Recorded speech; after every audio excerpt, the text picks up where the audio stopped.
Hey, really quick video today talking about how coaches can remain active whether we're in the off season or the in season. I think sometimes when we look at the course of a week, in this case, we started the week on a Monday because many of us have competitions scheduled for the weekend or have some different responsibilities where we may be traveling. It can be very beneficial not to think about doing the same thing every day, but rather alternating what we're looking at. So one general rule that we can follow is stolen from the way we often train athletes, and that's looking at how our approach toward intensity impacts our central nervous system.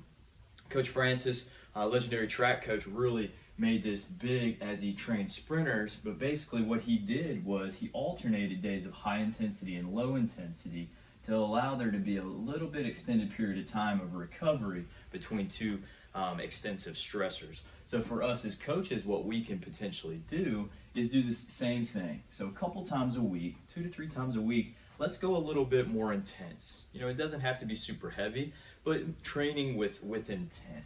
So find opportunities for some intensity somehow.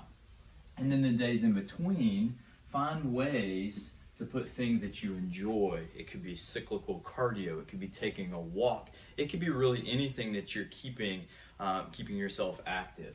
But by alternating highs and lows, it allows us to train to reach some upper end thresholds and levels, but also allows us to be active over time.